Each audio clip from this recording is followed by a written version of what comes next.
नमस्कार दोस्तों, भजन भक्ति चैनल में आपका स्वागत है। प्रत्येक वर्ष कार्तिक माह शुक्ल पक्ष की नौमी तिथि को अक्षय नवमी मनाई जाती है। इस साल 10 नवंबर को अक्षय नवमी है। इस दिन विष्णु जी और आंवले के पेड़ की पूजा अर्चना की जाती है। इस दिन आंवले के पेड़ की परिक्रमा भी की जाती है। कहा जाता है कि इससे व्यक्ति की सभी मनचाही इच्छा पूरी होती है। इस दिन विष्णु जी ने कुष्मांडक दैत्य को मारा था, इसलिए इस पर्व को कुष्मांडक नवमी भी कहा जाता है। आंवले के वृक्ष में देवी देवताओं का निवास माना जाता है।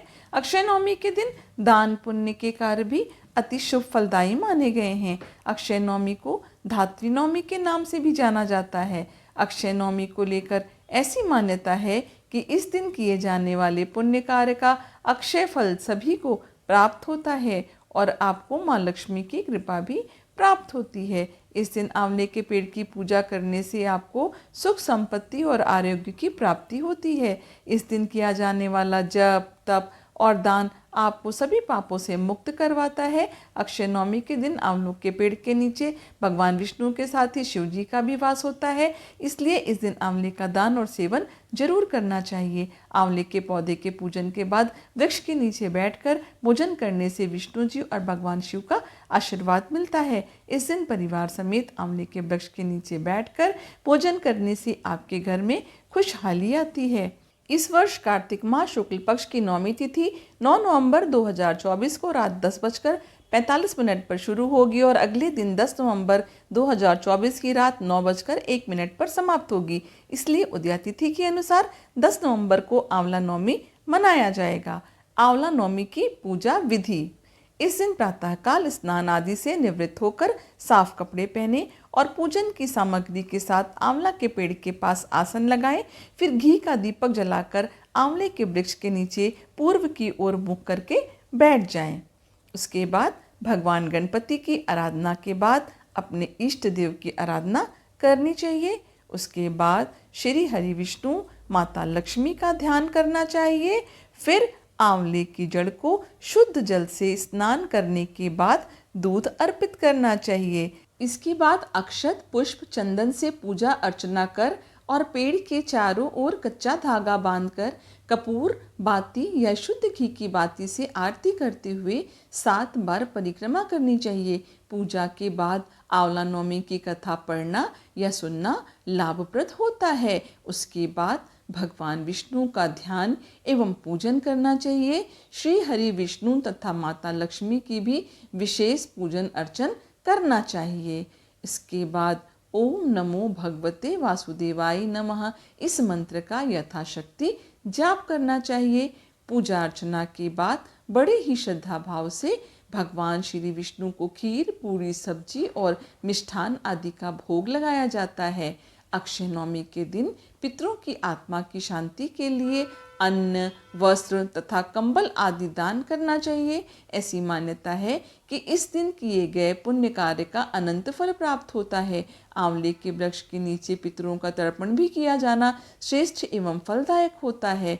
इस दिन आंवला के वृक्ष की पूजा करके 108 बार परिक्रमा करने से समस्त मनोकामनाएं पूरी होती हैं। आंवला पूजन के बाद पेड़ की छांव में ब्राह्मण भोज कराएं। उसके बाद परिवार सहित आंवला वृक्ष के निकट बैठकर स्वयं भी भोजन करें। चलिए सुनते हैं आंवला नवमी की कथा। एक राजा था, उसका प्रण था वह रोज 1.25 मन सोने की आंवले दान करके ही खाना खाता था। इससे उसका नाम आंवलिया राजा पड़ गया। एक दिन उसके बेटे बहू ने सोचा कि राजा इतने सारे आंवले रोजाना दान करते हैं, इस प्रकार तो एक दिन सारा खजाना खाली हो जाएगा। इसलिए बेटे ने राजा से कहा कि उसे इस तरह दान करना बंद कर देना चाहिए। बेटे की बात सुनकर राजा को बहुत दुख हुआ और राजा रानी महल छोड़कर निकल गए और चलते चलते बियाबान जंगल में पहुंच गए। इस दिन राजा रानी आंवला दान नहीं कर पाए और अपने प्रण के कारण उन्होंने कुछ खाया नहीं।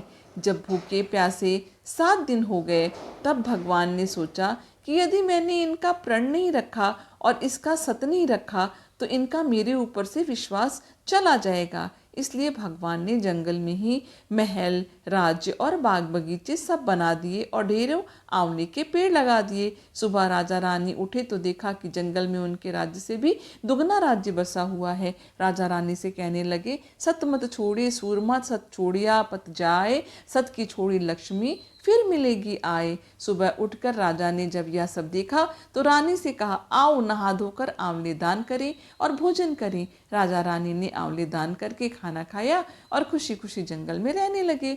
उधर आंवला देवता का अपमान करने व माता पिता से बुरा व्यवहार करने के कारण बहू बेटे के बुरे दिन आ गए। राज्य दुश्मनों ने छीन लिया, दाने दाने की मोहताज हो गए और काम ढूंढते ढूंढते अपने पिताजी के राज्य में आ पहुंचे। उनके हालात इतने बिगड़े हुए थे कि पिता ने उन्हें पहचाना ही नहीं और काम पर रख लिया।